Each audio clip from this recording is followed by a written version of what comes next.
Il y a fort longtemps, vivaient en Chine 2 sœurs. L'aînée était la plus forte et brimait sans cesse sa cadette. À la mort de leur père, leur relation ne s'arrangeait pas et la vie se compliqua pour la cadette.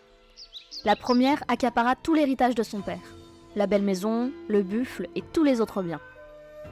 La cadette n'eut rien du tout et la misère s'installa dans son foyer. Un jour, il ne lui resta même plus un seul grain de riz. Elle était en train de mourir de faim. Alors, elle se résolut à chercher de l'aide auprès de sa sœur aînée. Arrivée sur place, elle la salua et dit en ces termes : « Ma sœur, prête-moi un peu de riz. » Mais sa sœur, très avare, refusa clairement de l'aider, et la jeune sœur repartit. Ne sachant que faire, la cadette s'en alla pêcher au bord de la mer Jaune. La chance n'était pas avec elle, car il ne parvint même pas à attraper un seul poisson. Elle rentrait chez elle les mains vides, la tête basse et le cœur lourd, quand soudain, elle aperçut une meule au bord de la route. « Cela peut toujours être utile », se dit-elle en ramassant la meule. Et elle la rapporta à la maison. Elle posa la meule par terre et par dépit lui donna un coup de pied. La meule se mit à tourner et à moudre. Il en sortait du sel, des quantités de sel. Elle tournait de plus en plus vite et il en sortait de plus en plus de sel. La cadette se réjouit de cette aubaine, mais la meule ne s'arrêtait pas de tourner, encore et encore. Le tas de sel ne faisait que grandir.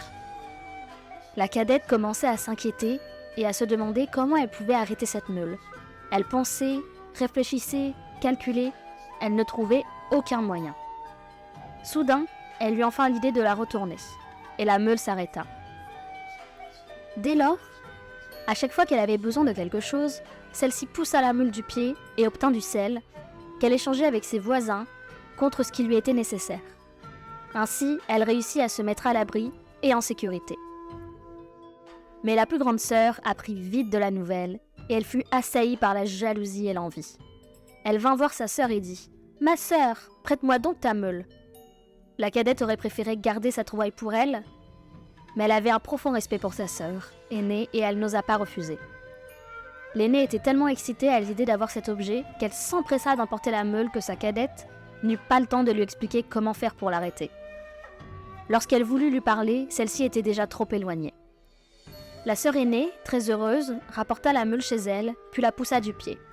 La meule se mit à tourner et à moudre du sel. Elle moulut sans relâche, de plus en plus vite.